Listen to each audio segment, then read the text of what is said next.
So now that we've got our alien animating manually, I'm going to show you two much better ways to do animation in iOS. The second is the stop frame style of animation that we've been imitating here, and the first is actually the built-in animations, which are pretty powerful in iOS and Swift itself. So let's see how we do those. Just before we get to doing our animations, I'm going to introduce you to two new methods that you should be aware of that we're going to need to get our animations working the way I want them. So the first is view did layout subviews. So this is a method a bit like view did load, but it's called just before the view is actually displayed. So this means that all of the objects like our alien image have been created, but they haven't yet been displayed on the screen. And what I'm going to do here is move our alien off the screen so that we can animate him onto the screen using an iOS animation. And then the second method I'd like you to show you is view did appear.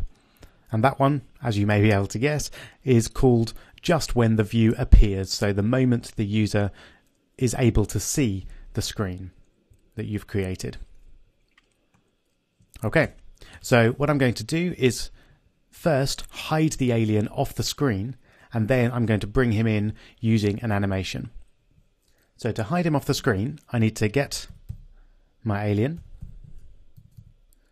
which I can do with alien image, and then what I'm going to do is set the center to a certain value. So this gets the actual center coordinates of the alien and sets them to something. So I want to set them to another pair of coordinates, and I do that using CG point make.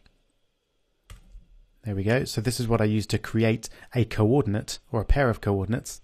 And then the x coordinate is going to be the same as the current x coordinate. So that's alien image dot center dot x, but I'm going to subtract 400 from that, and that will make it appear off the screen to the left. So obviously the user won't be able to see it when it appears. And then for the y, I'm just going to leave it as that was. So alien image dot center dot y. So this will make the alien appear to the left of the screen. So the user at the moment won't be able to see it. So I'm going to then animate the alien into the screen, and I do that by using UI view dot animate with duration, and we want the animations there, that first one there, and the duration is whatever you want the duration to be. So I'm going to choose 1 second. Of course you can make that longer or shorter if you like. And then we need to describe the animations that we want to happen, and we can do that just by double clicking on that code there, which expands our closure, which you'll remember is a bunch of code that will run during the animation. And what we want to do is set the alien image center to,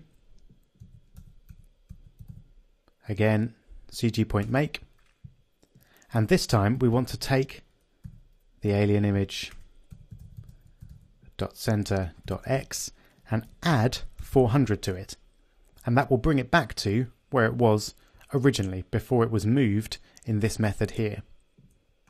And the y, as before, we're going to keep the same. So this should have the effect of zooming the alien in from the left. And this, as I mentioned, is a closure, so we need to add self to the beginning of each of those to access the view controller. There we go.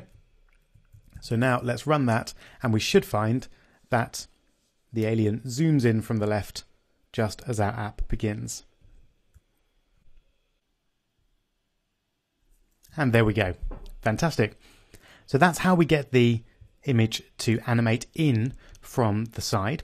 You could of course experiment with that and make it animate in from the right or the top or the bottom or wherever you like. What if we wanted to fade the image in rather than animate it in that way? That's fairly straightforward. As I think we've mentioned before, each image and indeed user interface element has an alpha value, which is a measure of how visible that object is or how transparent it is if you look at it from another way. So if the alpha is 0, that means it won't be displayed at all. So it will be there, but the user won't be able to see it. So then if we want to fade it in, we just have to set the alpha to 1 at the end of our animation. And there we go. And that will then fade the image in rather than drag it in from the left-hand side. So let's just see that in action.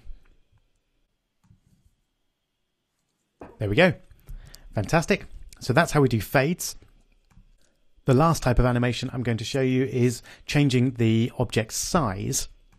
And indeed, we can use this to change the location as well if we want to. And we're going to do that using frame. So the frame of the image essentially gets the location and the size of the image. So we can change both at once if we want. And we change this by using CG Rect Make, which essentially allows us to create a rectangle.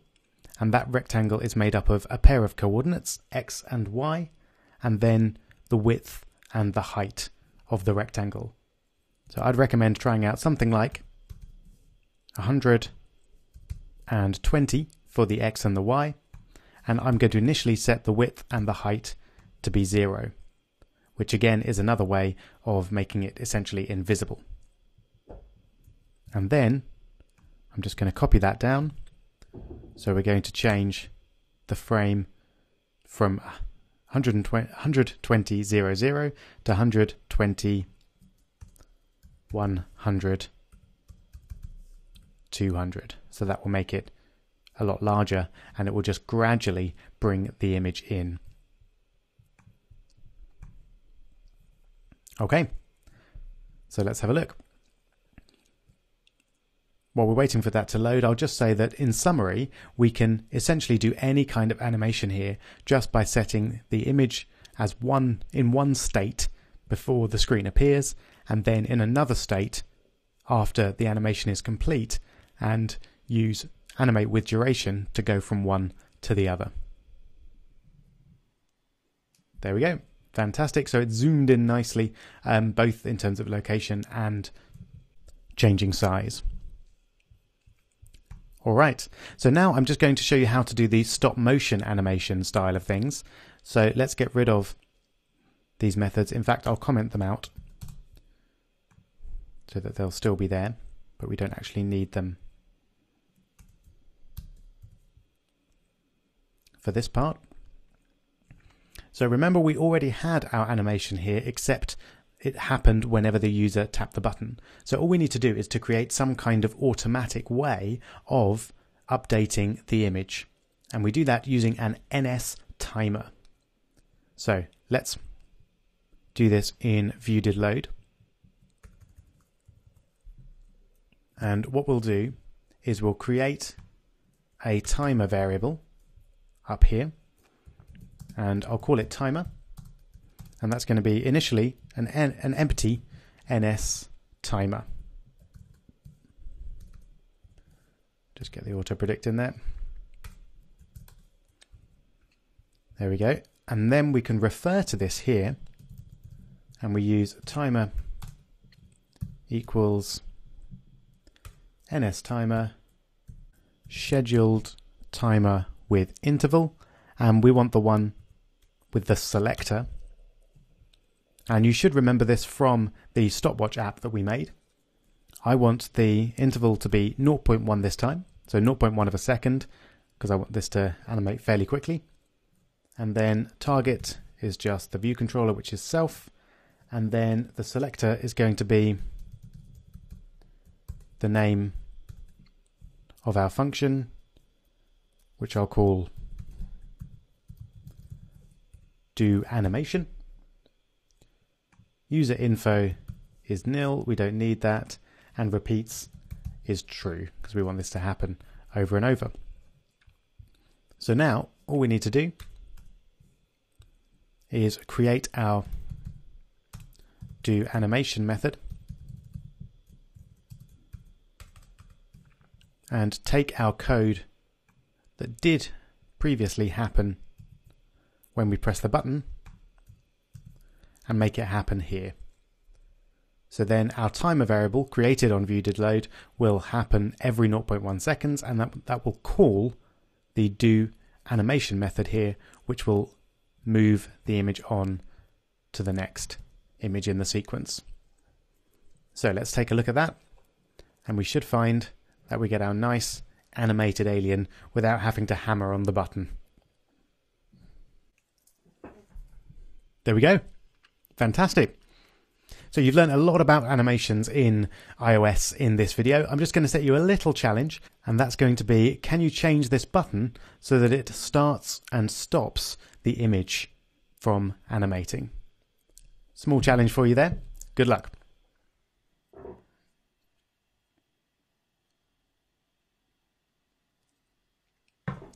All right, I hope you managed to do that. Let's just lead you through how I would do it.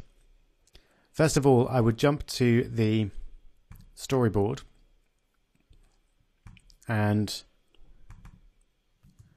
I'm just going to change this to start/stop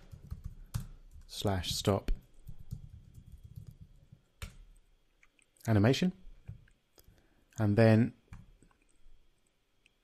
we'll jump back, and then essentially we want to check whether or not the animation is happening, and if it is happening, then stop it, and if it's not happening, then make it happen.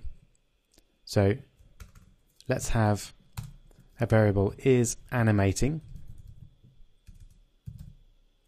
and we'll initially set it to true because in our app it's going to be animating at the start.